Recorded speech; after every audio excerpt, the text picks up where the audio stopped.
So magandang umaga sa ating lahat, no? Ako ay nagagalak on behalf of the Trinity Neighborhood Church na makita kayong lahat dito. It's such a delightful day. Tama nga ba?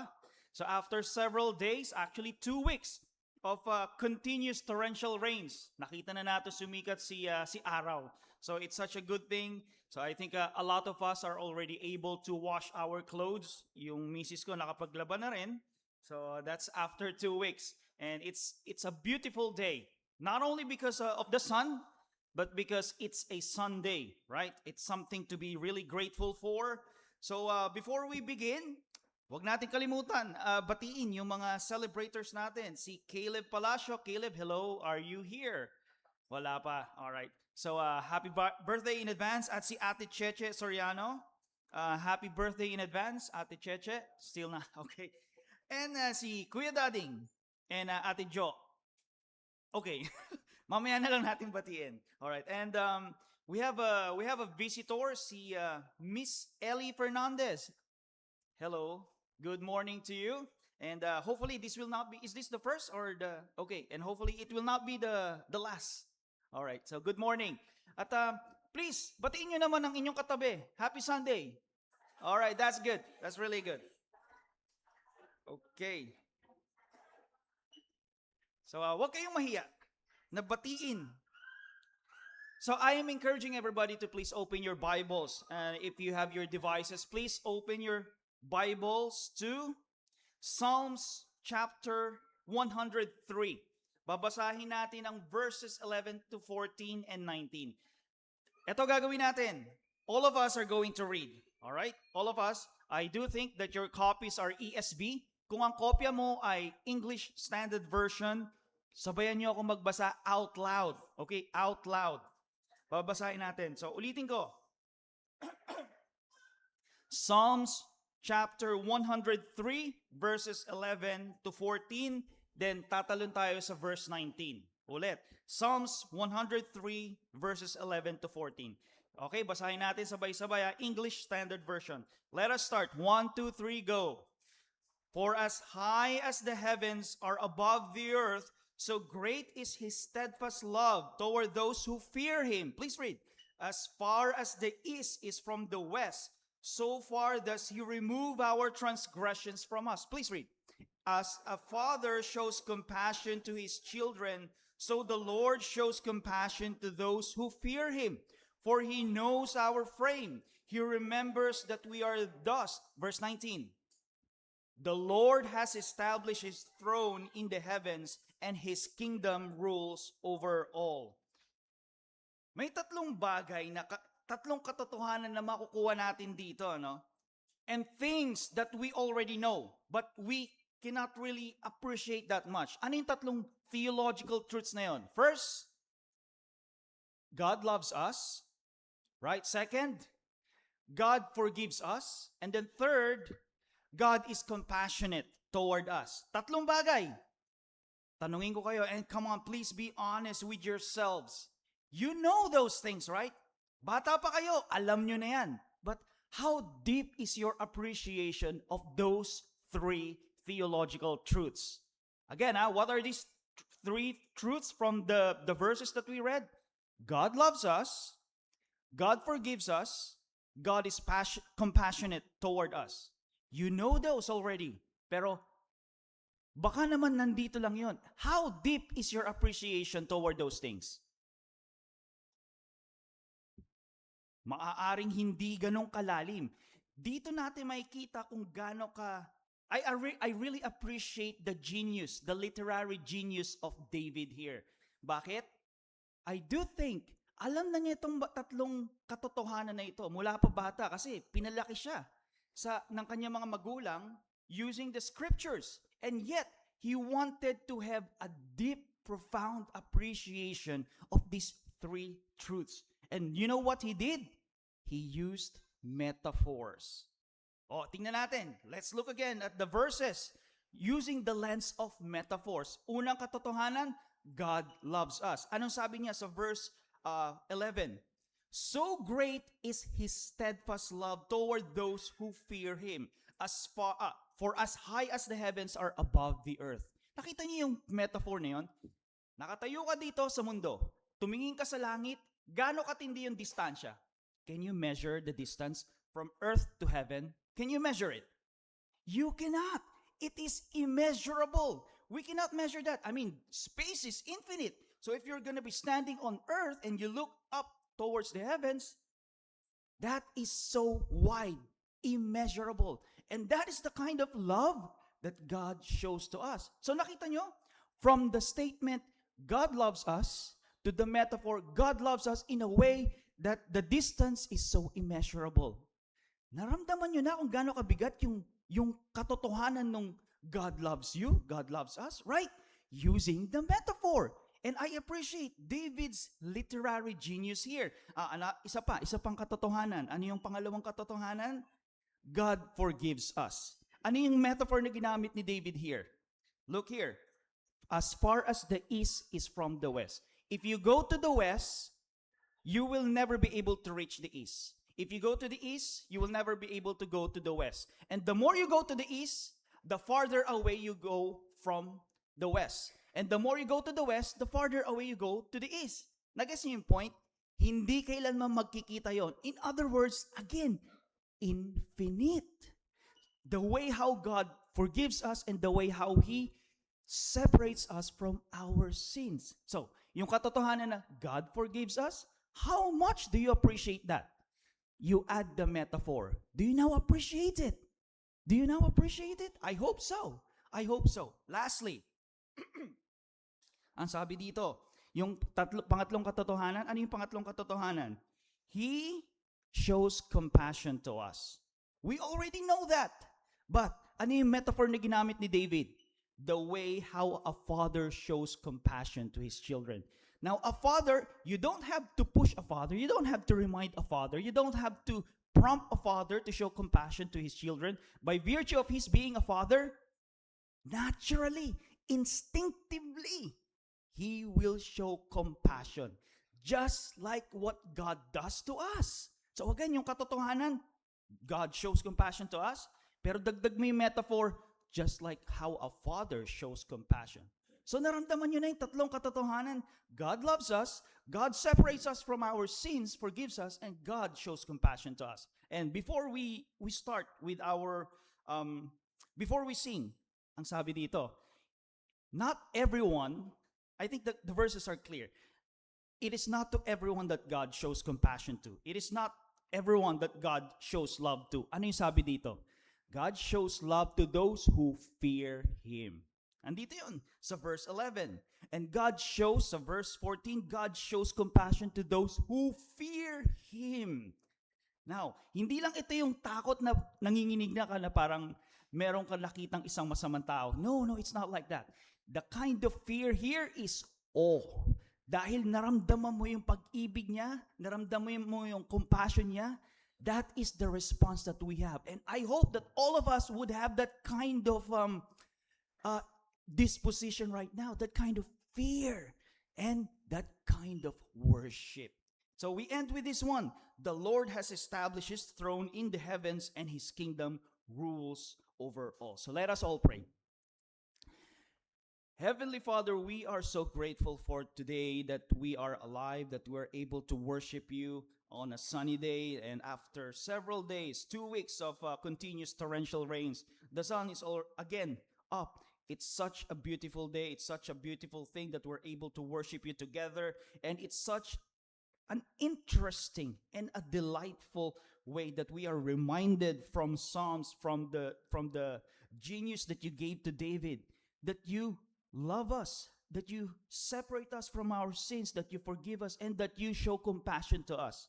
But these are truths that we take for granted, that we were born, that we were raised to understand, but not fully comprehend, not fully appreciate.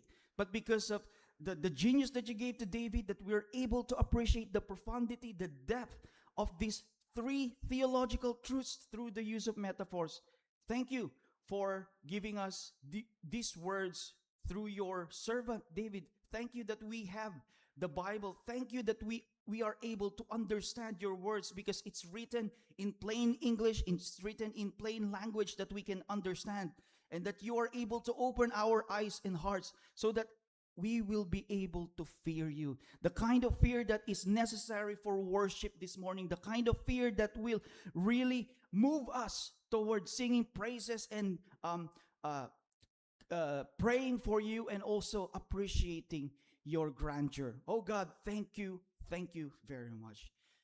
Gabayan mo kami sa aming pagsamba ngayong umaga. Gabayan mo ang aming pastor at gabayan mo ang mga kaibigan pa namin, ang aming mga kapamilya na papunta rito sa gusali na to, that they will be able to have that kind of desire to be here because we are worshiping a God who is sovereign, a God who is so beautiful, a God who is so powerful, and that is you. Thank you very much. In Jesus' name, amen.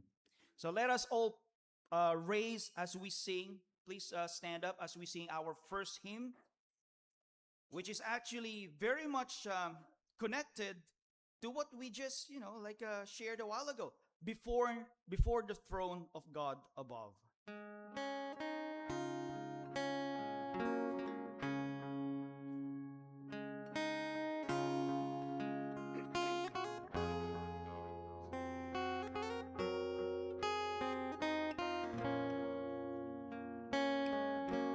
So let us all sing, huh? Okay, let's sing.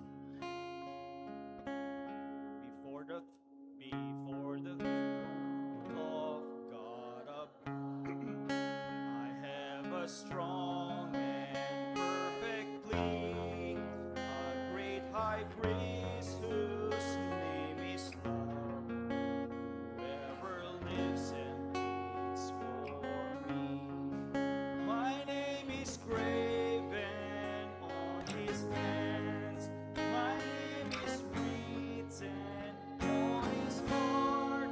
I know that while in heaven stands, no tongue can make me testify. No tongue can make me testify. Okay, verse 2. When Satan tempts me to despair and tells me of the guilt within, upward I look and see him there, who made an end of all my sin. Because the sinless Savior died, my sinful soul is counterfeit. For God the just is satisfied to look on him and pardon me. To look on him and pardon me. Verse 3.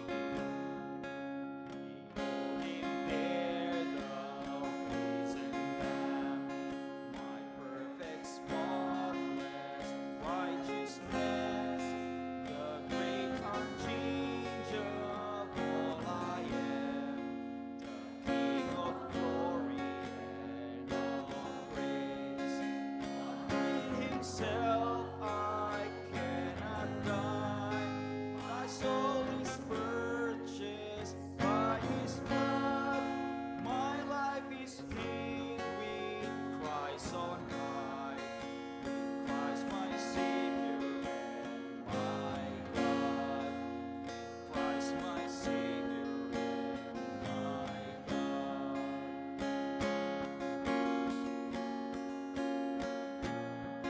My soul is purchased by his blood, my life is hid with Christ on high, with Christ my Savior and my God.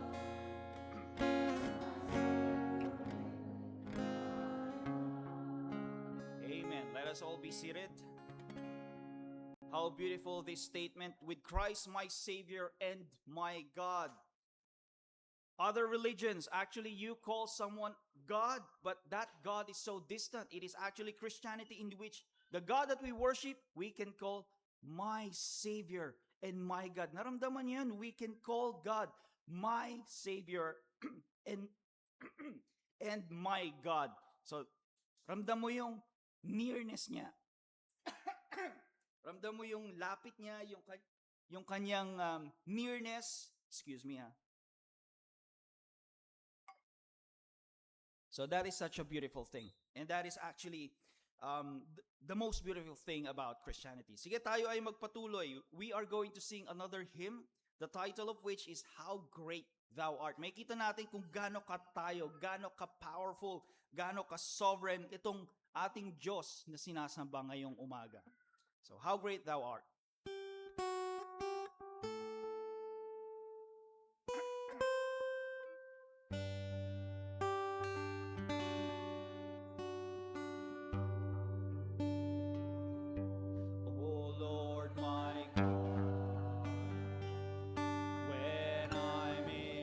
Awesome wonder, consider all the works thy hands have made.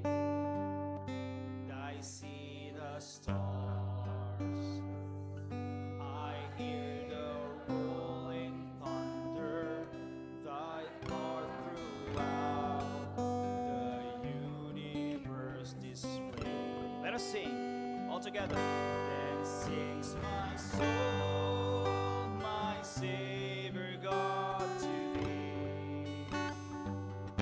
How great thou art, how great thou art. Then sings my soul, my Savior God, to thee. How great thou art.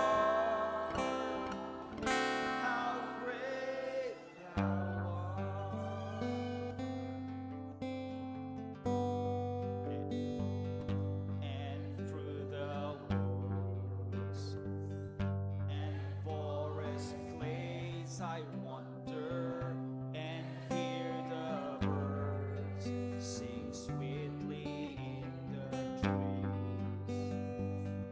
When I look down from lofty mountain grandeur and hear the brook and feel the gentle breeze, then sings my soul,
Friends, kaya mo bang sabihin with profound depth and appreciation, God, how great are you?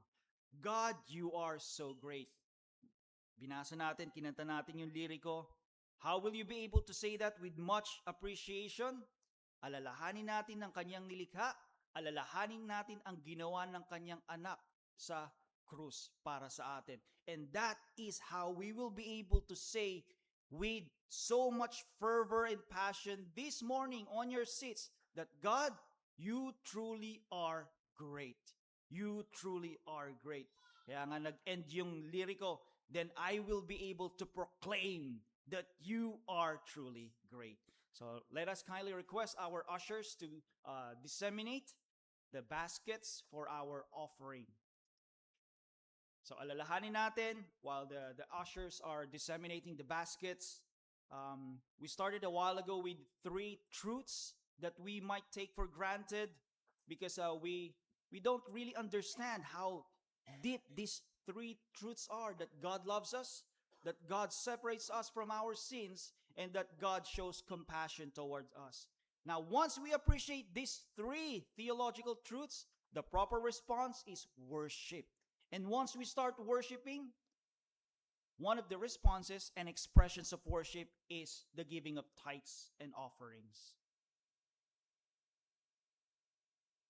So tayo ay manalangin.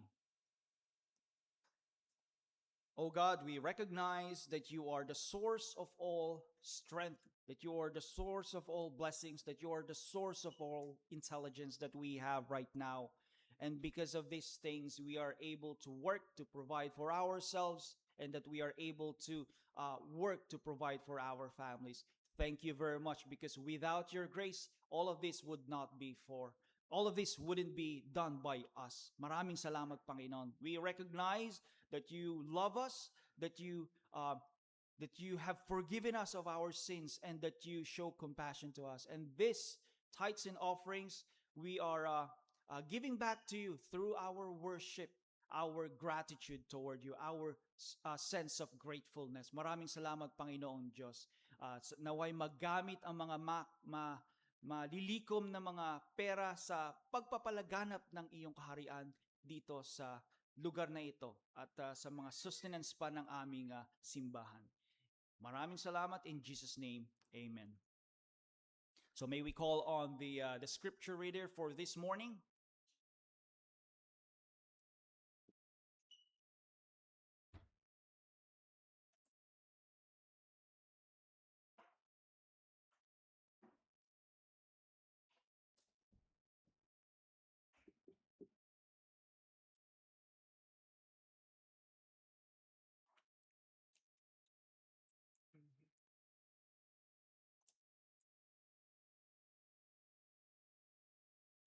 Inaanyayahan ko po na tumayo po ang lahat. Paggalang sa pagbasa ng sa ating salita ng Diyos. Basahin po natin sa Mateo 27, verse 15 hanggang 26. Noong sa kapistahan, nakaugalian na ng gobernador na pakawalan para sa mga tao ang sinumang bilanggo sa kanilang maibigan. Nang panahong iyon, ay mayroon silang isang bilanggo na kilala sa kasamaan na tinatawag na Jesus Barabas. Kaya't nang sila'y magkatipon, ay sinabi ni Pilato sa kanila, "Sino ang ibig ninyong pakawalan ko sa inyo? Si Barabas o si Jesus na tinawag na Kristo?" Sapagkat nabatid niya na dahil sa inggit ay kanilang ibinigay si Jesus sa kanya. At samantalang nakaupo siya sa luklukan ng paghuhukom, nagpasabi sa kanya ng kanyang asawa, "Huwag kang makialam sa matuwid na taong iyan, sapagkat sa araw na ito'y labis akong naghirap sa panaginip dahil sa kanya." Subalit hinikayat ng mga punong pari at ng matatanda ang maraming tao na hingin nila si Barabas at patayin naman si Jesus. Sumagot muli ang gobernador at sinabi sa kanila, "Alin sa dalawa ang ibig ninyong pakawalan ko sa inyo?" At sinabi nila, "Si Barabas." Sinabi sa kanila ni Pilato, "At anong gagawin ko kay Jesus na tinawag na Kristo?" Sinabi nilang lahat, "Ipako siya sa krus." At sinabi niya, "Bakit anong kasamaan ang ginawa niya?" Ngunit lalo silang nagsigawan at nagsabi, "Ipako siya sa krus." Kaya't nang makita ni Pilato na wala silang magawa, sa halip ay nagsimula pa nga ng isang malaking gulo. Siya'y kumuha ng tubig at naghugas ng kanyang mga kamay sa harap ng napakaraming tao na sinasabi, "Wala akong kasalanan sa dugo ng taong ito. Kayo na ang bahala diyan." At sumagot ang buong bayan at nagsabi, "Pananagutan namin at ng aming mga anak ang kanyang dugo." Pagkatapos ay pinakawalan niya sa kanila si Barrabas, ngunit si Jesus, pagkatapos hagupitin, ay binigay upang ipako sa krus. Pagpalain po ang pagkabasa ng salita ng Diyos. Maupo na tayo ng lahat.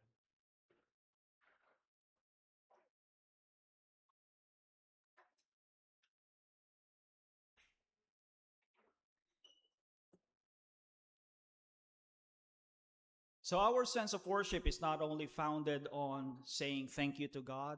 It's not only expressed through our givings, through our tithes and offerings. It's also having the sense of openness.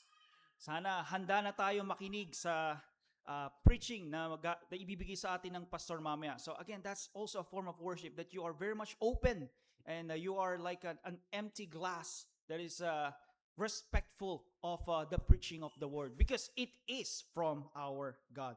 And that's why we are singing this hymn, "Speak, O Lord."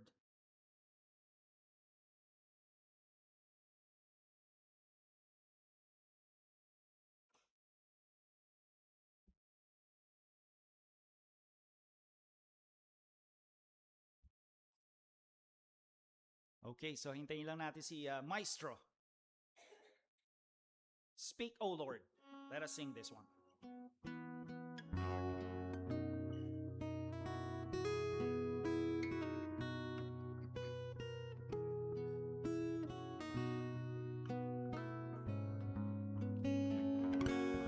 Let's sing. "Speak, O Lord, as we come to you to receive the fruit of your holy word. Take your truth, plant it deep in us, shape and fashion us in your likeness, that the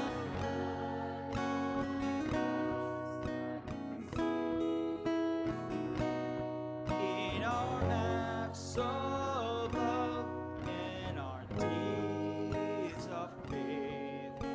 Speak, O Lord, and fulfill in us all your purposes for your glory. Teach us, Lord, full obedience,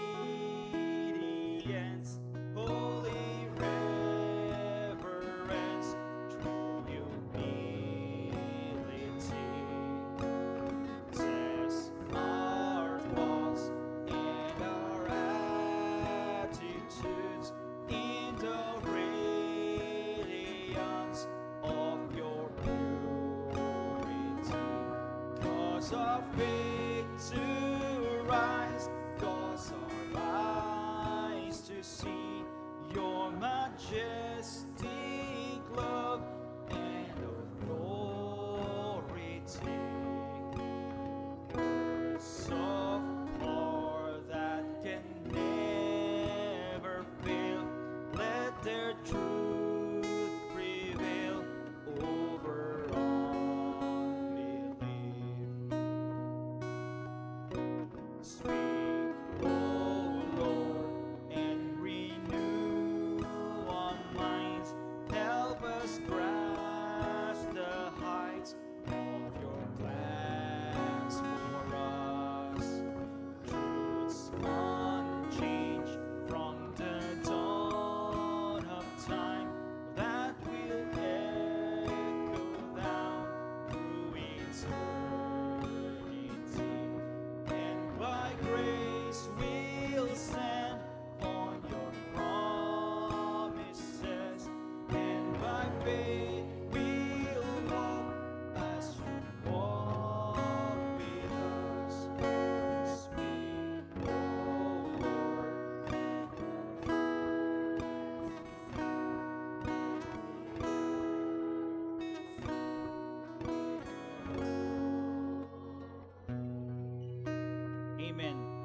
I just pray that all of us have this real, genuine expression, God, speak to us through the preaching later. So I'm encouraging everybody to please open your Bibles. We will be reading the text that will be used by our pastor later. So please open your Bibles. So Isaiah chapter 40, and we are reading verses 10 to 17. Babasahin natin ang Isaiah 40, 10 to 17. So I will be reading in Filipino. Verse 10. Narito, ang Panginoon Diyos ay darating na may kapangyarihan at ang kanyang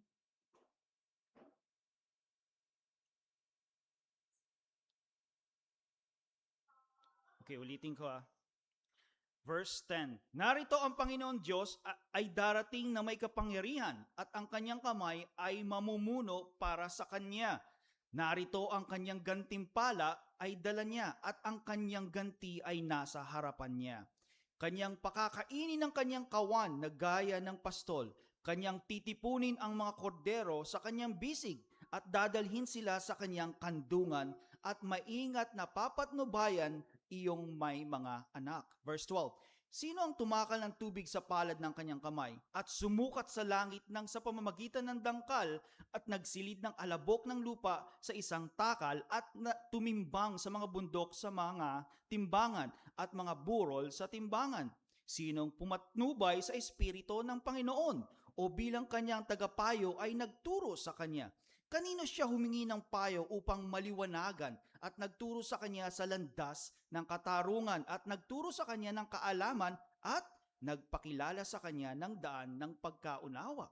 Masdan mo, ang mga bansa ay parang isang patak ng tubig sa timba, tinuturing na parang alabok sa timbangan. Masdan mo, kanyang itinataas ang mga pulo na parang pinong alabok. Verse 16.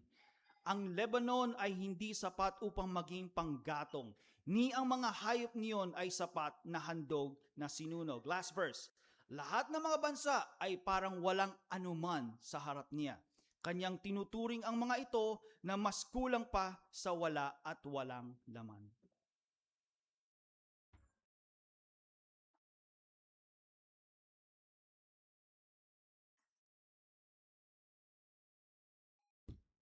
Salamat, Prof. Joel, sa pangunguna sa pananambahan. Salamat din po sa Panginoon sa panibagong linggo na pinagkaloob niya sa atin. At sa gaya ng nabanggit kanina, it's good to see the sunlight, ang haring araw na nagpakita na for the past almost 2 weeks ay nagtago dahil po sa sama ng panahon. Tayo po'y dumako sa ating pangkalahatang panalangin at bago magtungo sa sentro ng ating gawain at pananambahan, ang pangangaral ng salita ng Diyos. Nagpapasalamat kami, Panginoong Diyos, sa patuloy na pag-iingat mo sa bawat pamilya na kinabibilangan namin at nagre-represent sa pananambahang ito sa nagdaang isang linggo ng aming buhay. Wala po kaming nabalitaan na napinsala o naapektuhan, O Diyos, ng masidhing panahon at pag-ulan at pagbaha. At nagpapasalamat kami, Panginoon, sa pag-i-spare mo sa aming buhay at mga ari-arian. Bagamat may mga kapatiran kaming iglesia na nakaranas, O Diyos, ng problema at naapektuhan sila, O Diyos, ng panahong ito.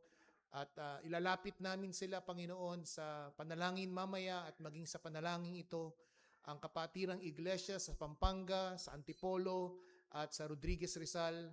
Dalangin po namin na patuloy po niyong tulungan ang mga kapatid namin na apektuhan at maging mga kababayan namin. At sa iba pang mga lugar, O Diyos, na dumanas ng pinsala, O Diyos, ng pag-ulan at pagbaha.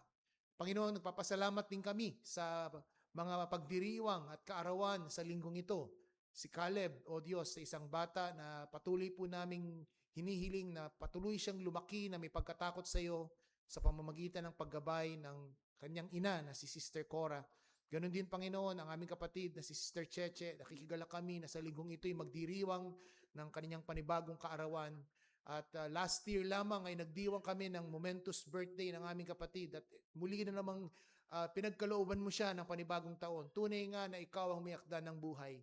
Maging sa pagsasama ng pag-aasawa, O Diyos, sa gitna ng panahon, O Diyos, at henerasyon na aming namamasdan, na binabago ang definition ng pag-aasawa at pagpapamilya. Tinataas namin ang bawat wedding anniversary ng isang lalaki at babae sapagkat ikaw ang nagdisenyo, O Diyos, ng pag-aasawa. Ikaw ang nagtakda nito. At nakikigala kami sa panibagong taon na pagsasama ng aming dalawang kapatid na Sister Junalyn at Brother Dading. Panginoon, ganun din, Panginoon, sa mga bisita namin at mga patuloy na regular attenders na dinadala mo sa aming kalagitnaan. Tunay nga, ikaw ang nakakabatid ng pangangailangan nilang espiritual, O Diyos. Ang kalagayan ng kanilang puso at ang kanilang, Panginoon, na pangangailangan sa kanilang pang-araw-araw na buhay. Abutin mo sila, O Diyos, ayon sa iyong mayamang biyaya sa langit. Dalangin din po namin ang iba naming mga kapatid na nagpabatid ng hindi namin makakasama sa umagang pananambahang ito at mamayang hapon. Ang aming mga kapatid na nasa Davao, O Diyos, dalangin po namin ang iyong pagsama at pag-iingat sa kanila. Ang aming diakono na si Deacon Ray at si Ate Odette na ngayon ay nagmiministeryo sa iglesyang aming tinutulungan sa Tandang Sora. Gamitin mong may kainaman at kapangyarihan ng aming kapatid na ito at diakono sa kanyang pagtuturo at pangangaral ng iyong salita. At sa amin, Panginoon, na narito sa gusaling ito na binigyan mo ng pagkakataon ng lakas, buhay at ulirat upang maunawaan at maintindihan. Kami ngayon ay nasa tugatog na ng aming pagsamba at mangusap ka, O Diyos, sa tulungan kami na amin pong ma-appreciate ang iyong mga salita at hinihiling namin ang patnubay ng banal na Espiritu sa pag-unawa ito. At ang lahat ng ito ay aming nilalapit sa pangalan ni Kristo Jesus. Amen. Ipagpalagay po natin o ipagpalagay ninyo na kayo ay nag-a-apply ng trabaho sa isa sa mga company o kumpanya, multi-level company ng mga bigating tao na kagaya ni MVP o ni RSA. These are acronym for Manny V. Pangilinan and for Ramon S. Ang. Ano po ang inyong masasabi kung sa tingin ninyo na ang mga taong ito ang siyang mag-i-interview sa inyo? How would you feel sa iyong pag-a-apply ng trabaho ang mga ganitong klasing tao, mga bilyonaryong tao, si Manny V. Pangilinan o si Ramon S. Ang ng SMC o ng MVP Group of Companies ang mag-i-interview sa iyo? Probably, ikaw ay kakabahan. Probably, maghahalo sa iyo ang excitement at kaba dahil hindi ordinaryong tao ang haharapin mo at iyong kakausapin. Anong mga paghahanda ang iyong gagawin? Kung sakasakaling sila nga ang mag-i-interview sa iyo sa trabaho. Baka probably, hindi ka makatulog sa sobrang excitement at kaba. At probably, malamang sa malamang, napakaaga mong dumating sa appointment meeting mo. Dahil you will not miss this opportunity. Ang oportunidad na ito sa pagkakataong iyon. Sapagkat alam mo na sa kanyang sasabihing desisyon nakasalalay kung ikaw ay papasa, kung ikaw ay tatanggapin o mawawalan ng trabaho. Ganun po natin pinakikitunguhan ang mga tao na kung saan ay kinikilala natin na ito ay mayroong po siyang mataas na kalagayan at tungkulin sa lipunan. Si Dr. James I. Packer, siya po ay isang kilalang biblical author. Makikita po natin dito mga kapatid na meron po siyang isang sinulat na aklat which is recommended by many pastors, a must read. Dapat pong basahin ng mga Kristiyano. I personally ay naging Nabasa ko po ito because requirement sa amin sa aking first Bible school, it is a small book which is Knowing God. It is a very good book. Bakit po? Sabi nga po niya sa kanyang introduction na translate ko po sa Google Translation from English to Tagalog, ito po ang sabi, isang klasikong libro ni James I. Packer na ang titulo ay Knowing God, dapat basahin ng bawat Kristiyano tungkol sa mataas at biblikal na pananaw patungkol sa Diyos. Mahalaga talaga ang pagkaalam tungkol sa Diyos para sa ating pang-araw-araw na buhay. Magiging malupit tayo sa ating sarili kung hindi natin kikilalanin ng Diyos na umiiral at siyang namamahala sa lahat. Ang mundo ay magiging isang baliw, masakit, at nakakadismayadong lugar para sa mga taong hindi nakakakilala sa Diyos. Ang pagpababaya sa pag-aaral patungkol sa Diyos ay magriresulta sa buhay na walang direksyon. Buhay mo ay masasayang lamang at magdurusa ang iyong kaluluwa. Meron pong magandang tatlong bagay na binabanggit dito si J.I. Packer kung bakit po dapat ang tao ay matutong makilala ang totoong Diyos. Ang sabi niya ay, una, para daw may resulta ang buhay natin na walang direksyon. Ikalawa, para wag daw pong masayang ang ating buhay. At pangatlo, upang wag magdusa ang ating mga kaluluwa. Bakit po? Sa kadahilan ng kailangang mahalagang maunawaan at makilala natin ang Diyos. Sapagkat namumuhay po tayo sa mundong ito. Namumuhay po tayo sa panahong ito na regular na gumagawa ang tao ng Diyos ayon sa kanyang sariling pangkaisipan. We are fabricating our own concept of God. Mga Diyos na ginagawa para umangkop sa ating mga kagustuhan, para sa ating kaginhawahan, para sa ating limitadong pangunawa. Pero ang pananampalatayang Reformed faith ay hindi nagsimula kung ano ang tingin natin sa Diyos, kung hindi ang Diyos ang pumili kung paano niya ipapahayag ang kanyang sarili sa banal na kasulatan. Ang ating Diyos ay hindi isang imbento ng kagustuhan ng tao. Siya ay may kapangyarihang tagapaglikha noon, ngayon, at sa panahong darating. Kaya minarapat ko po na sa 2 linggong ito ng Agosto at Setyembre ay magkakaroon tayo ng sermon series on this particular topic, what is God like? Ano ba ang Diyos? Sino ba ang Diyos? Kilala mo ba ang Diyos? Kinikilala mo ba ang mga katangian ng Diyos? Sapagkat kung paano mo siya kinikilala, ganun ka tumutugon at umaayon at pinakikitunguhan mo siya. And that's the reason why in our generation, napakababa ang konsepto ng tao sa Diyos. Subalit, ang tao ay may kakayahang kumilala ng mga pagbibigay galang at respeto sa mga matataas na tao. That's why we need to recover. Muli nating balikan. Napakahalagang balikan natin at kilalanin natin ang Diyos ayon sa kanyang mga salita. It is a continuation of my 2 sermon series in the last month, or particularly in the concept of Psalms 8. What is man? Tinignan natin what is man in comparison to the creation of God. Kaya marapat na balikan natin yung pinakasimula. What is God's like? At ang napili ko pong teksto na ating pag-aaralan at pagbubulay-bulayan natin sa aspeto pong ito ay ang Isaiah chapter 40. So please turn your Bibles in Isaiah chapter 40. In this particular chapter, it is the very first chapter na makakakita po tayo in verse 1 pa lamang ng positibong pananalita.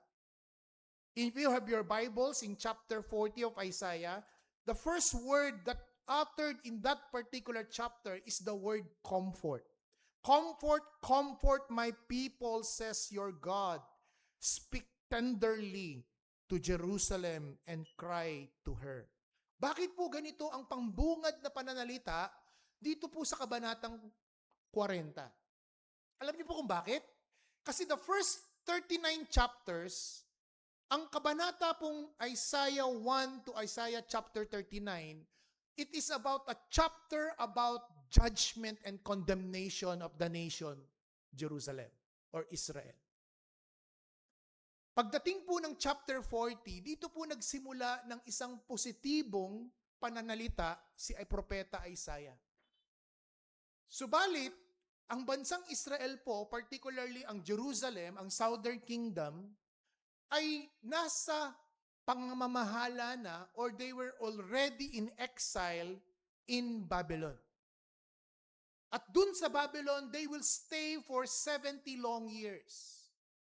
At ito pong chapter 40 is the start of the promise na after their time of discipline and chiseling and parusa sa kanila or pagdidisiplina ng Diyos sa kanila, ibabalik sila ng Panginoon sa kanilang bayang tinubuan at sinilangan. But for the meantime, na bagamat sila ay nasa isang estrangherong bayan, dito makikita natin sa kabanatang 40 ay tinutulak ni propeta Isaiah ang mga taong naroroon sa Babylonia na tumingin hindi sa kanilang paligid sapagkat they will be just depressed and oppressed of the situation, but to gaze and look up and gaze who is their God.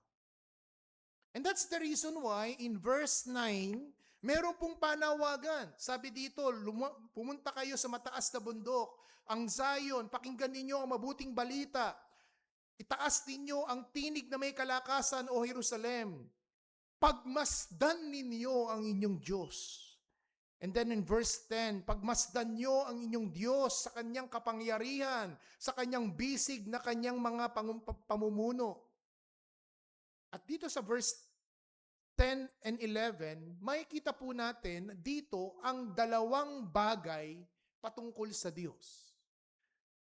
God is being described on two metaphor as a mighty king, and in verse 10, as a mighty king, behold your God, your Lord God comes with might, and his arm rules for him. In verse 11, the second figure is not just a mighty king, but a gentle shepherd. He will tend his flock like shepherd, and he will gather the lambs in his arms. He will carry them to his bosom, and gentle lead those that are with young. So nakikita po natin dito, bagamat ang bansang Israel ay kubkob, they are in exile in Babylon, meron pong pangako ng pag-asa. They are there because God willed it. Nilayo ng Diyos at sa kapangyarihan ng Diyos, ginamit ng Diyos ang bansang Babylonia upang disiplinahin, upang turuan ang bayan ng Diyos dahil sa kanilang pagkadlak sa kanilang kasalanan. At tatlong bagay ang nais kong bigyang diin sa mga talatang ito, o tatlong katangian na ating makikita upang makilala natin at matutunan natin sino ba ang Diyos ng Biblia. What is God's like? First, God's majestic power. That is in verse 9 to verse 11. Secondly, we will find in verses 12 to verse 14, God's incomparable greatness. And thirdly and finally, in verses 15 to 16 is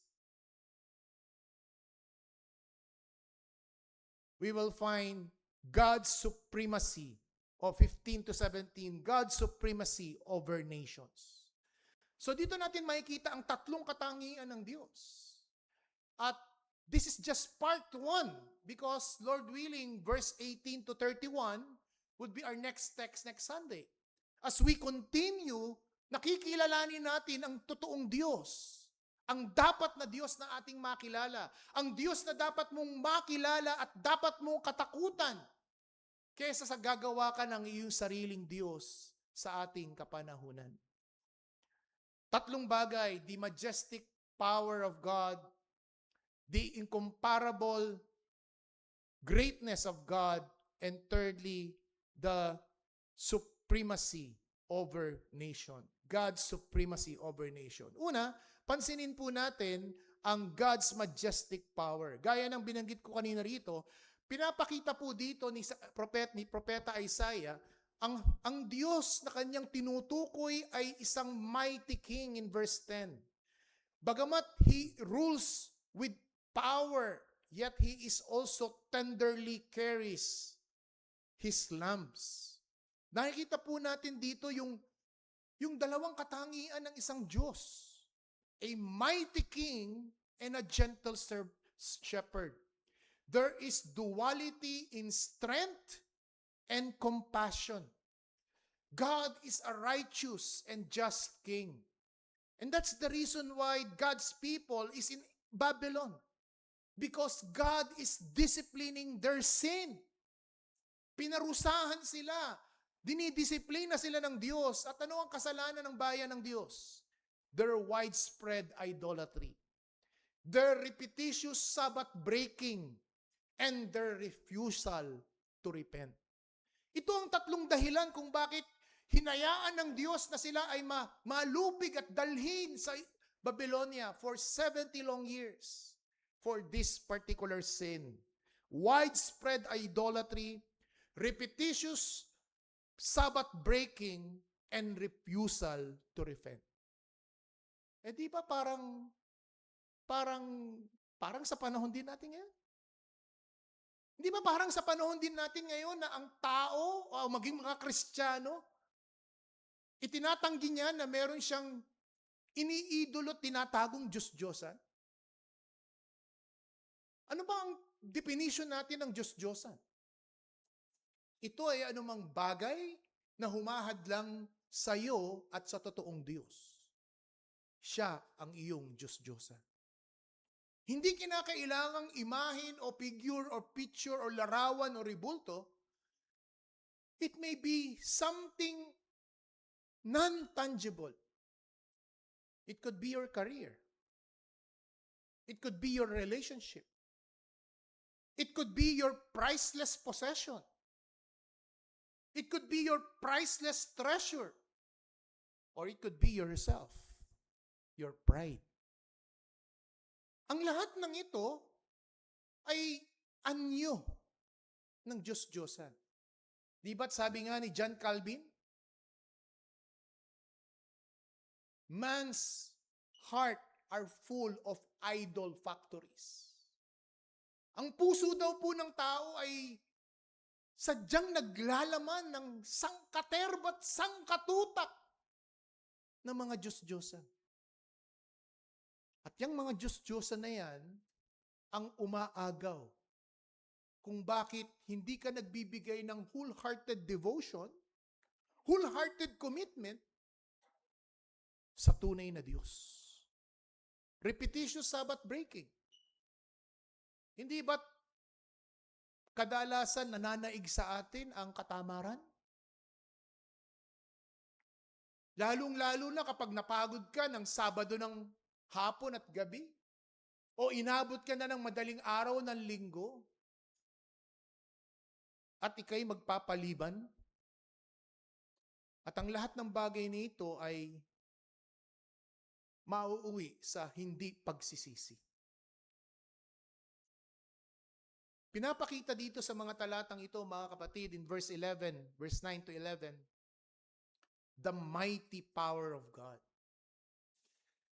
And there are other verses that we can find that support God's mighty power.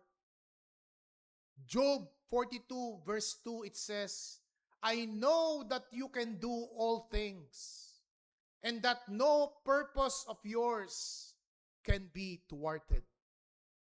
Psalms 147 verse 5. Psalms 147 verse 5. Great is our Lord and abundant in power. His understanding is beyond measure. In the same chapter, Isaiah 40 verse 28. Have you not known? Have you not heard? The Lord is the everlasting God, the creator of the heavens and the earth. He does not faint or grow weary. His understanding is unsearchable. Jeremiah 32 verse 17 to 18. Jeremiah 32, 17 to 18. Ah, Lord God, it is you who made the heavens and the earth by your great power, by your outstretched arm. Nothing is too hard for you. You showed steadfast love to thousands, but you repay the guilt of the fathers to their children after them. O great and mighty God, whose name is the Lord of hosts. So dito natin makikita na yung katangian na sinasabi sa ating kabanatang tinatalakay at pinag-aaralan, dito natin makikita na ito'y tumutukoy pa rin sa iba't ibang mga talata sa Biblia. Patunay lamang na ang Diyos ay majestic in power.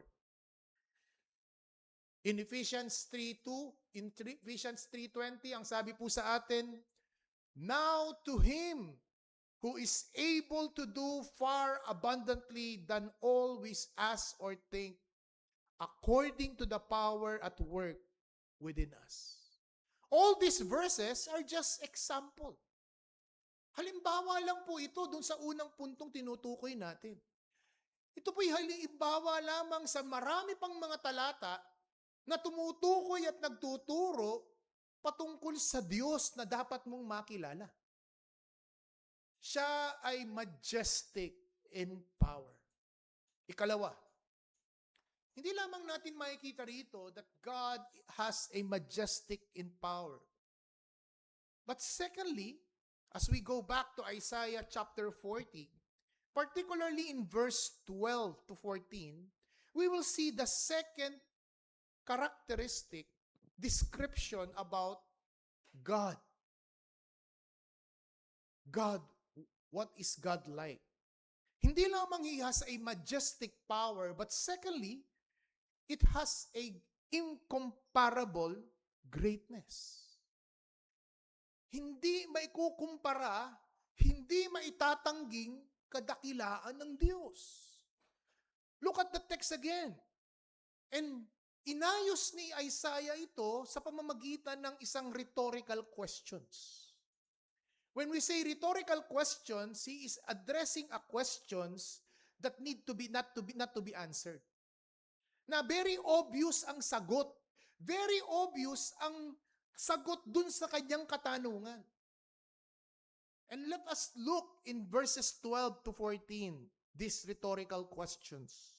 Who has measured the waters in the shallow of His hand, and mark off the heavens with span, enclose the dust of the earth, weight the mountain in scales. Verse 13, who has measured the Spirit of the Lord? Or the man show him his counsel, whom he did not consult, and made him understand? Who taught him the path of justice, and taught him knowledge, and show him the way of understanding? These are series of questions na binabanggit ni Propeta Isaiah, It is a thought-provoking question. Pinoprovoke ni Isaiah ang kanyang mga kababayan na nasa Babylonia na mag-isip kayo. Isipin ninyo ang klase ng Diyos natin. Dahil sila ay nasa Babylonia at ang Babylonia ay may sarili silang Diyos. Marami silang Diyos. May mga Diyos-Diyosan sila. At ito ang physical na Diyos na nakikita nila habang sila ay kubkob, sila ay alipin from Babylonian Empire. At pinapaunawa sa kanila ni Isaiah, hindi yan ang Diyos natin. Ang kanilang Diyos ay huwad. Ang ating Diyos ay ito. At let your mind think. Paganahin mo ang iyong isip. Tingnan mo ang katangian ng iyong Diyos. Tingnan mo ang katangian ng ating Diyos. And here we see in verse 12 to 14, He uses literary devices as imagery, measuring ocean in the palm of His hand, weighing the mountain on the scale. Imagine ninyo mga kapatid, hindi naman pwedeng gawin yun, di ba? But God is using a anthropomorphic expression, gumagamit siya ng lingwahe, ng mga lingwaheng ginagamit ng tao upang maunawaan natin, upang mapagana natin ang ating isip. At pag napagana natin ang ating isip, makukumpara natin. Makikita natin ang kaliitan ng tao sa katayugan at kataasan ng Diyos. That's why in verse 12, this focuses the omnipotence of God. Not only the power of God over creation, but even His authority over creation. In verse 13 to 14, it focuses on God's omniscience. Kaya nga nagtanong si Propeta Isaiah, sino ang nagpapayo sa Diyos?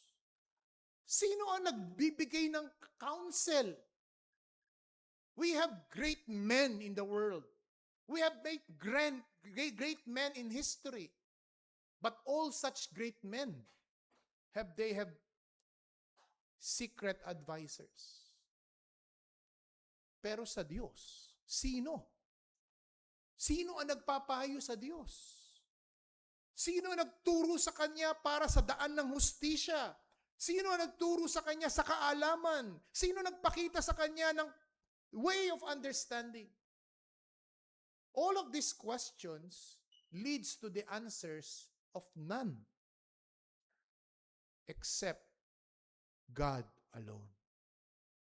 Here we see that God is self-sufficient. God is transcendent.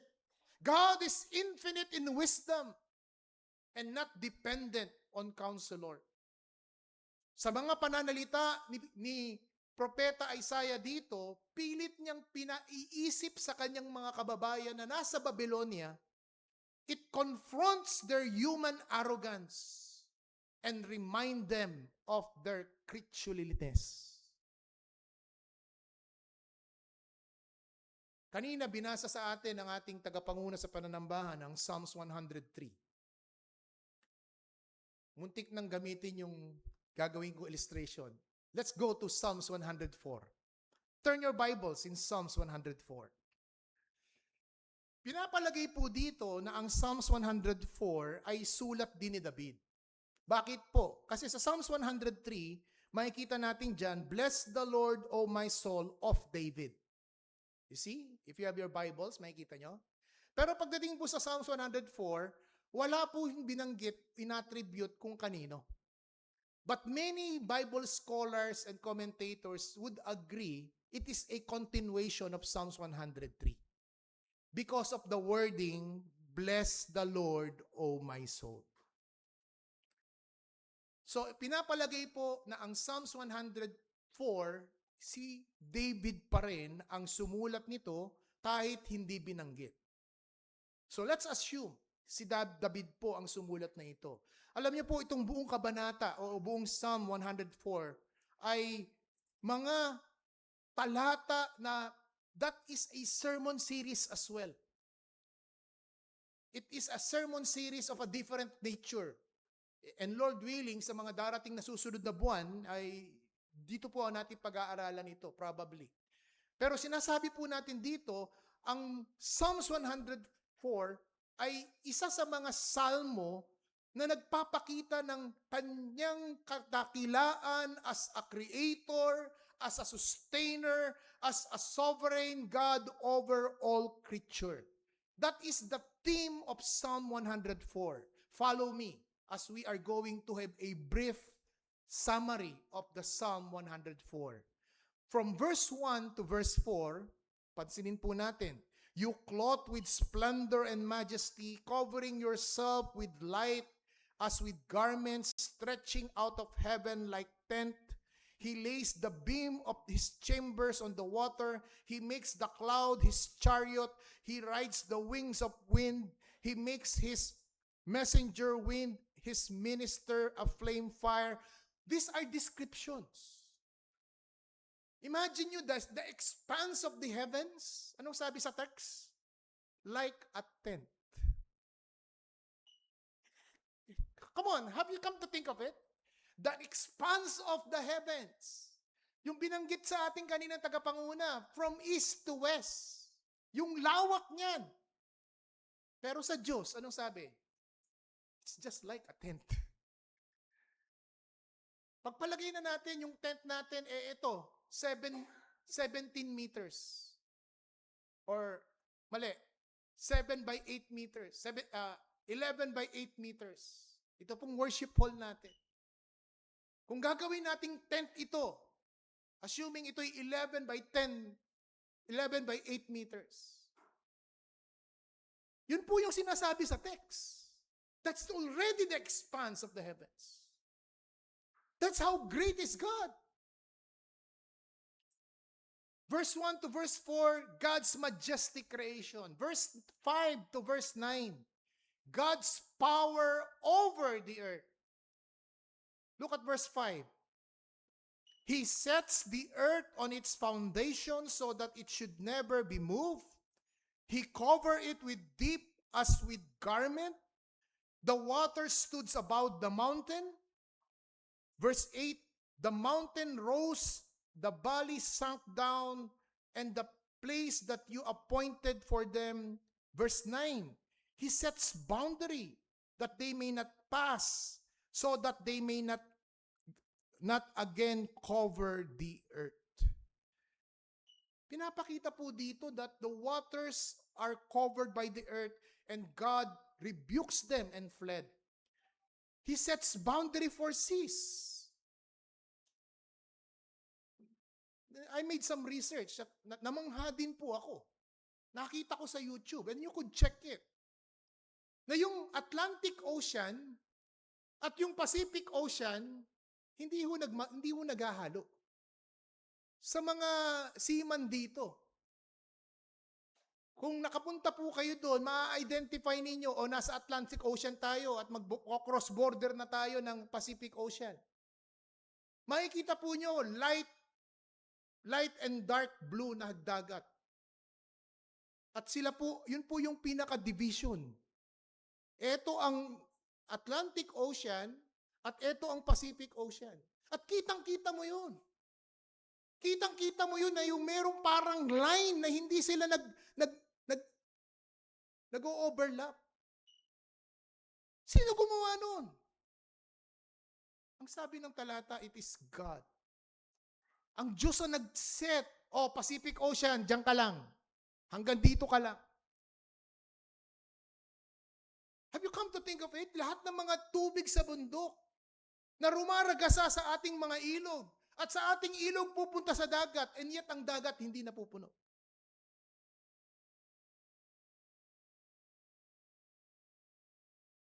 Ito'y pagpapamalas ng kapangyarihan ng kadakilaan ng Diyos.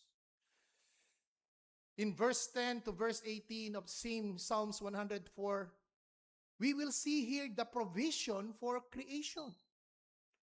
Look again in verse 10. Verse 10 to verse 18. Ang sabi po dito ay, You make spring gush forth the valleys. They flow between hills. 11. They give drink to every beast in the field. The wild donkey quench their thirst. Besides them, the birds of the heaven dwells. They sing among branches. Verse 14, you cause the grass to grow for livestock and plants for man to cultivate, that may bring forth food for the earth and wine to gladden the heart of man. Sa science o sa biology, yung food chain. Diba? Alam naman natin yung food chain, yung prey at saka yung predator. Na magmula sa pinakamaliit hanggang palaki. That is the food chain. Pero sino nag-ayos nun? Sino gumawa nun? Our text says, ang Diyos. Para makapag-provide for His creation. In verses 19 to 23, here we see the order of heavens. The moon marks season. The sun knows its setting. God ordered times and rhythm for creation flourishing. Bakit po sa ibang bansa merong 4 seasons? Bakit sa ibang bansa ay 2 season lang kagaya sa atin? Again, our text says, ang Diyos ang nagtakda.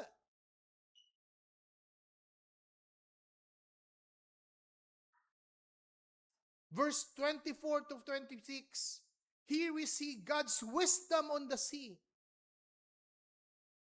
Verse 28, 27 to 30, all dependents, God's dependent, all creatures are dependent for God. And finally, verse 31 to verse 35, ang lahat ng ito, sabi, ay para sa kapurihan, para sa kaluwalhatian, para sa karangalan ng Diyos.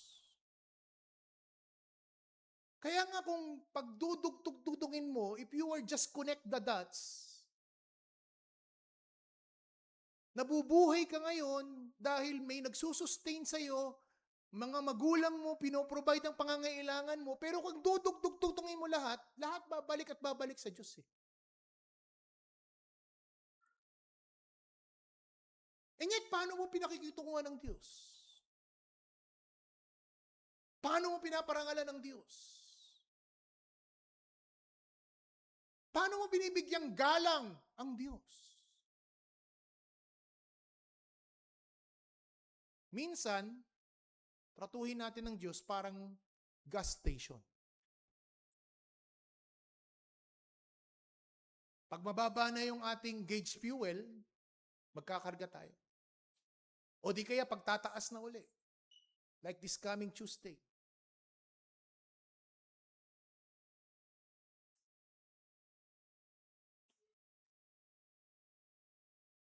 But look at Isaiah. Pilit niyang pinag-iisip ang kanyang mga kababayan sa gitna ng kahirapan, ha? Sa gitna ito ng pag-uusig. Sa gitna ito ng sila'y kubkob. Ano tinuturo sa atin ito, mga kapatid? Na kahit nasa mababang antas tayo ng ating buhay o espiritualidad, kapag inisip mo ang ginagawa ng Diyos at babalik ka sa kanyang salita at tatanggalin mo ang yung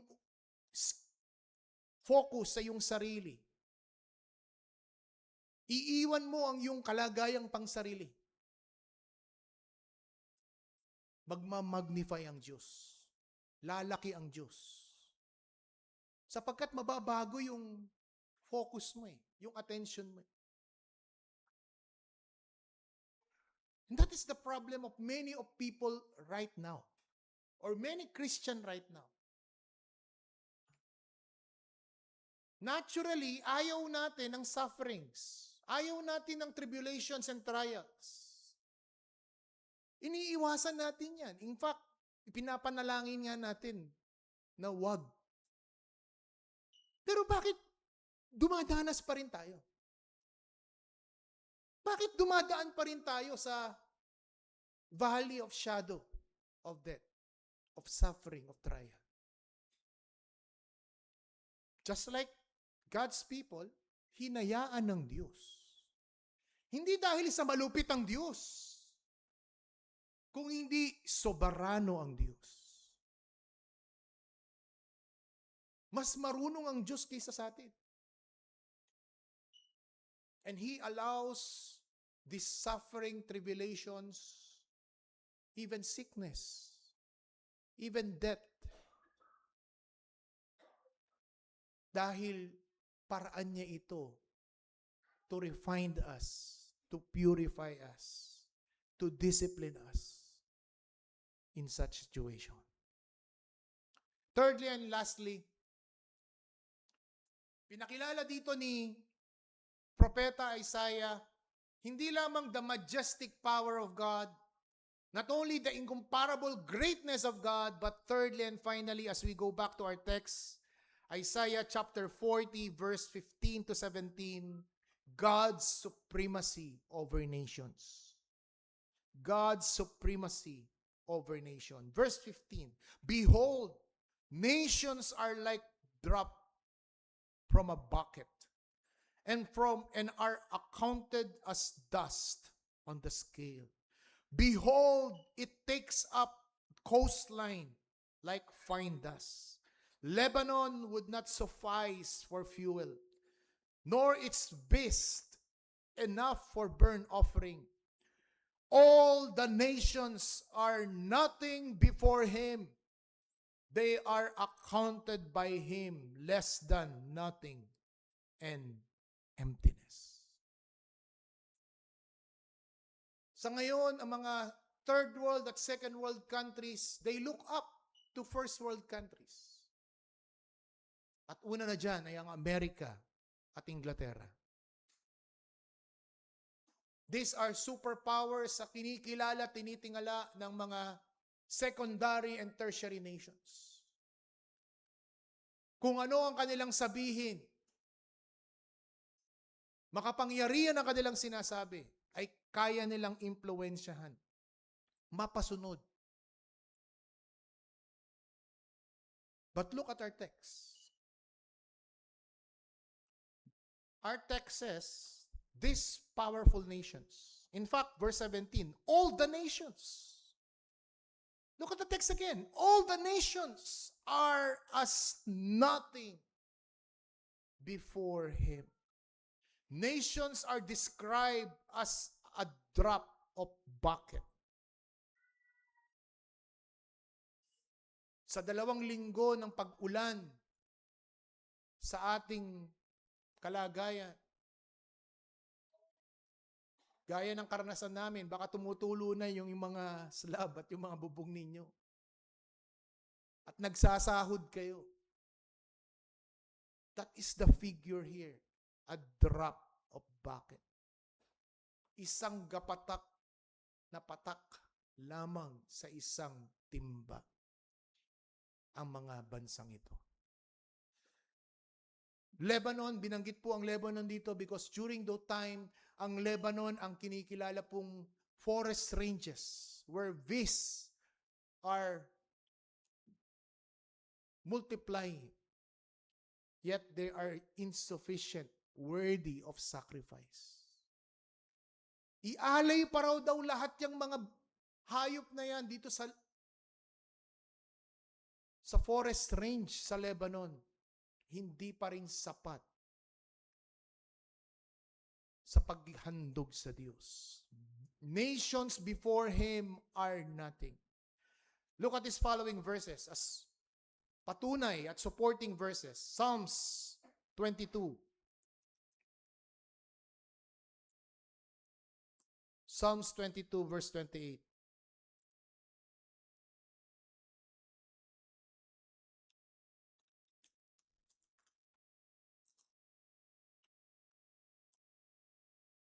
For kingships belongs to the Lord, and he rules over nation. Psalms 47. Psalms 47, verse 7 and 8. Psalms 47, verse 7 and 8. For God is the King of all earth. Sing praises with a psalm. God reigns over the nation. God sits on his holy throne. Psalms 103. Psalms 103, verse 19. The Lord has established his throne in the heavens, and his kingdom rules all over. And there are so many texts pa to prove that God's supremacy over nations. So nais ko ipakilala sa atin. Narito ang tatlong katangian ng Diyos. What God is like. First, He has a majestic power. Second, He had incomparable greatness. Third, He is supremacy over nation. Lastly, what are the lesson you and I ought to learn? Matapos nating makita at malaman at maintindihan ang kagilalas at katangian ng Diyos, ano ngayon ito sa iyo? Anong pakinabang ng mga katotohanan ito? Let me offer you three things. First, acknowledge God is sovereign and transcendent.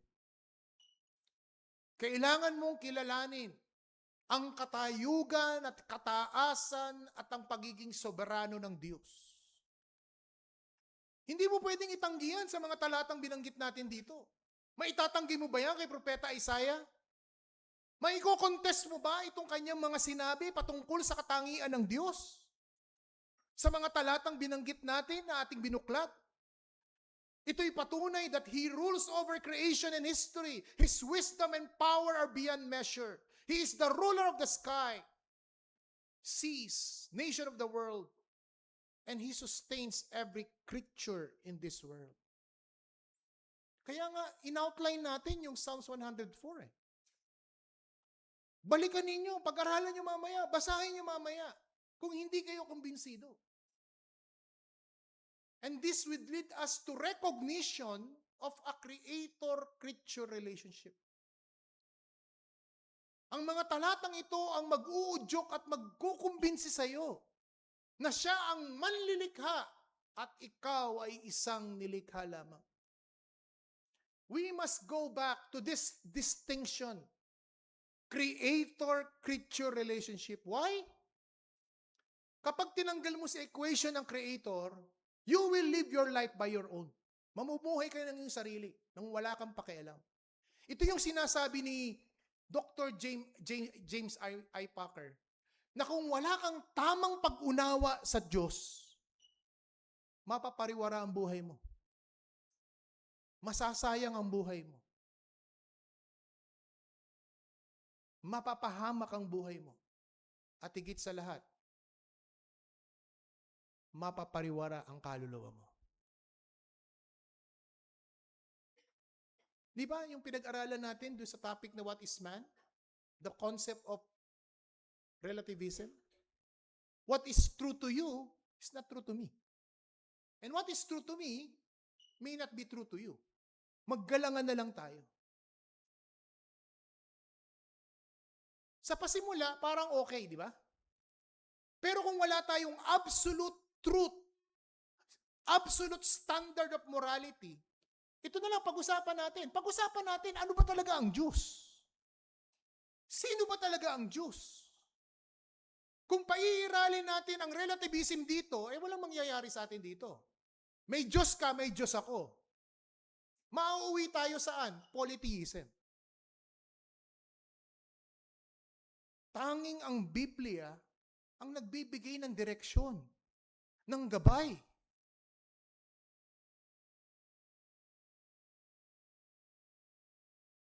And one thing that you and I need to understand in order for you to acknowledge creator-creature relationship is to recognize creation mandate.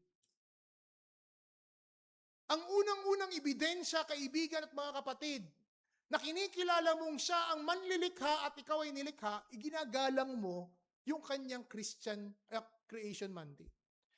yung kanyang mandato na dapat ginagawa ng tao sa loob ng isang linggo. Ano yun? 3 gawain. Work, family, worship. Na sa loob ng isang linggo, yan ang tungkulin mo. Binibigyan ka ng panahon para magtrabaho, binibigyan ka ng panahon para sa pamilya, at binibigyan ka at inuutusan ka ng panahon sa pagsamba at paglilingkod sa Kanya. I-evaluate mo kung gaano mo in-expend ang iyong linggo-linggong buhay. Sapagkat siya ang may akda ng buhay. Siya ang nagbigay at naggawad ng lakas. Siya ang nagkaloob sa iyo ng talento at talino. And how do you conduct yourself in a week? He is infinite. You are finite. He is limitless. You are limited. We are insignificant creatures. We cannot fathom and comprehend the depthness of His knowledge and wisdom. Kaya nga sabi ni Apostol Pablo, Romans 11:36 or Romans 11:33, Apostle declared, "Oh, the depth of the riches and wisdom, the knowledge of God. How unsearchable are His judgment and how inscrutable His ways." Hindi maintindihan, hindi maarok ni Pablo ang kayamanan, ang karunungan, ang kaalaman ng Diyos pagdating sa larangan ng paghatol at kanyang mga gawain. Ito si Pablo, naglingkod sa Diyos. Ito si Pablo na 13 books ang kanyang naisulat sa Bagong Tipan. Pero alam niyo kung paano namatay si Pablo? In-execute ni Emperor Nero. Pero meron ba tayong nakita, record na nagtampo si Apostol Pablo? Diyos, hindi na nga ako nag-asawa eh. Sumunod naman ako, nag-missionary journey ako, 3 missionary journey ginawa ko. I turned the world upside down for your name, for your sake, for your glory. Ba't hahayaan mo ako mamatay ng ganito? Did Paul question God? How he runs his ways? Minsan, we need to really realize that we are just creatures. Magtatanong ka sa Diyos, bakit mo ko bibigyan ng cancer? Bakit bibigyan mo ko ng ganitong klaseng karamdaman? Nagtatampo ka sa Diyos, magagalit ka sa Diyos, you question God. But creator-creature relationship will lead you to understanding you have no right. You have no right to question Him. Buti nga, hindi ka nilikha ng Diyos na uod eh. O ng butterfly. Bakit? Ang butterfly, 3 to 5 years, 3 to 5 days lang nabubuhay. Kung ilang taong ka na ngayon, yan ang taon ng pagpapala sa iyo ng Diyos. So each time you celebrate your birthday, you look back, the graciousness, the mercy of God, the faithfulness of God in your life. Second lesson, the unity of Scripture. Bakit ko po sinasabing we must appreciate the unity of the Scripture? If you recall, Psalms 8, di ba? Yung Psalms 8 na ating sermon series last time. At saka itong Psalms 104, na sulat din ni David. Alam niyo po ba na ang time difference ni David kay Propeta Isaiah ay 400 years? Hindi sila magkakilala. Ang time element niyan, around 380 to 400 years, they are separate apart. And yet, tumutugma yung sulat ni David sa Psalms 8, sa Psalms 104, dito sa Isaiah 40. Kaya kita nyo na pagdugtong ko. Napag-connect ko. Why? Because the Bible has one author. It is God. Ang Diyos pa rin ang may akda. He just used human authors over century. But the scripture has one author. It is God Himself. 2 Timothy 3:16 and 2 Peter 1:21. There is a coherence of message. There is unity in message. There is one person, no other than the Lord Jesus Christ. There is the redemptive historical flow from creation to consummation. It is unfolded in the 66 books of the Bible. Kaya nga pag tinapon mo ang Biblia sa usapin ng moralidad, wala tayong patutunguhan. Tatanggapin mo ang prinsipyo at sasabihin ni Vice ganda.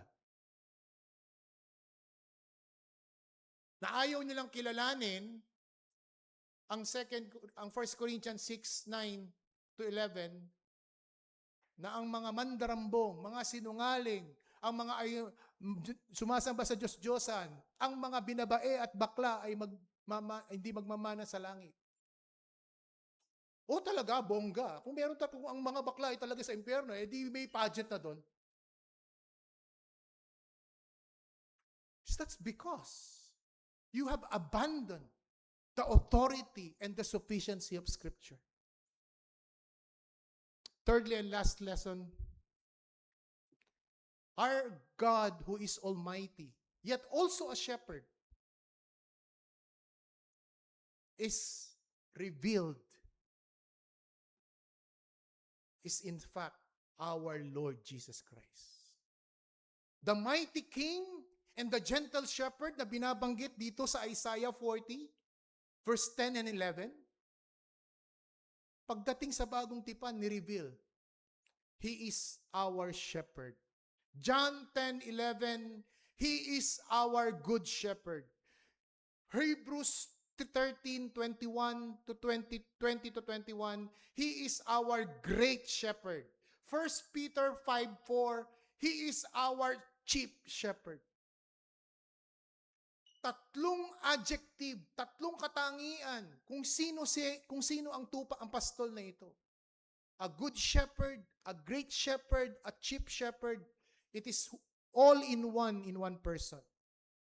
Our Lord Jesus Christ. Hindi ba si Jesus ay karapat-dapat ng iyong papuri at pagsamba? Ng paggalang? Kaya ang hamon sa atin dito, sa mga nanonood po sa amin at sa mga narito sa gusaling ito, have you submitted and surrendered to this great, good, and chief shepherd? No other than the Lord Jesus Christ. Have you repented and you turn away from your sin and put your trust to the complete work of Christ at the cross? Dahil hindi ka makakaalpas, hindi ka makakaligtas, hindi ka makakatakas sa pastol na ito.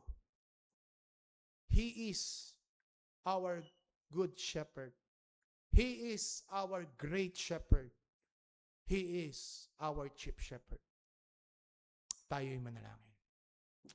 Aming dakilang Diyos, tulungan mo po kaming dahan-dahang makilala ka. Sa panahong ito, O Diyos, na maraming nagtuturo sa amin at nagtataas sa amin kung ano ang Diyos, sino ang Diyos, dapat naming paniwalaan. Wala kaming ibang dapat gawin kung hindi bumalik sa iyong mga salita. Let your word speaks and show us what God is like. Dahil kung makikilala ka namin, O Diyos, mababago ang aming perspektibo, mababago ang aming pag-uugali, mababago kung paano ka namin tratratuhin, lalong-lalo na sa araw ng linggo. Iniutos mo sa amin na kami magtrabaho, na kami gumanap ng aming tungkulin sa aming pamilya. Subalit, kung paano namin tratuhin ka sa araw ng linggo, ay parang hindi ka Diyos. Sapagkat mali at baluktot at mababa ang pagkaunawa namin patungkol sa iyo. Patawarin mo kami, O Diyos. Patawarin mo kami, O Diyos, sa kataasan at kayabangan namin.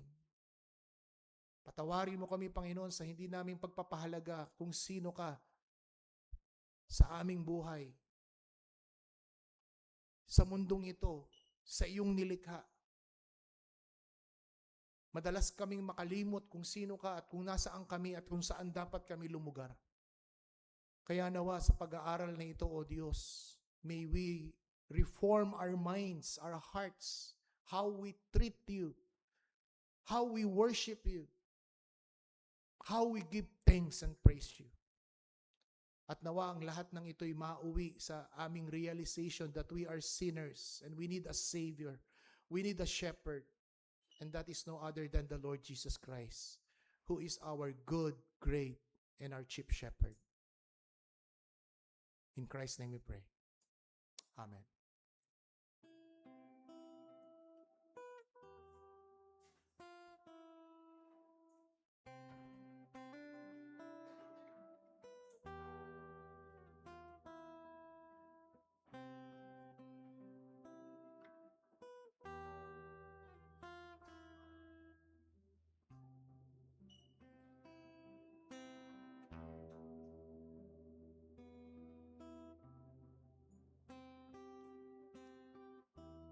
I invite everyone to please stand up as we sing our last hymn. The title is Behold Our God. Naunawaan ba natin ang ibig sabihin ng behold? It means stop whatever it is that you're doing, stop any kind of distraction, and look at the one that we are to sing to. That is the meaning of behold. Stop everything and gaze at God. So let us all sing, Behold Our God.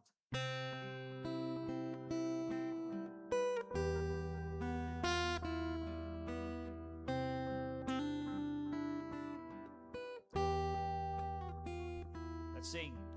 Who has held the oceans in his hands? Who has numbered every grain in sand? Kings and nations tremble at his voice. All creation rises to rejoice. Behold our God,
doxology.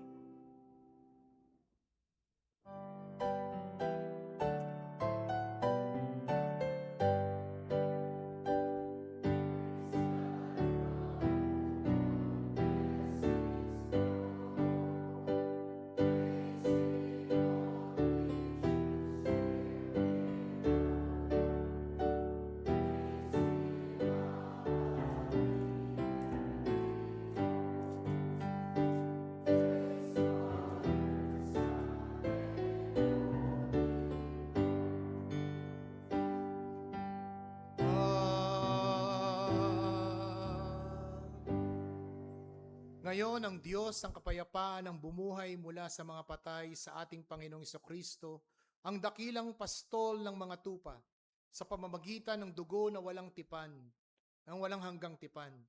Naway gawin niya kayong ganap sa bawat mabubuting bagay upang magawa ninyo ang kanyang kalooban. At gawin natin ang makalugod-lugod sa kanyang paningin sa pamamagitan ni Kristo Jesus, sa kanya ang kaluwalhatian magpakailanman. Amen. Tayo po'y mapusan.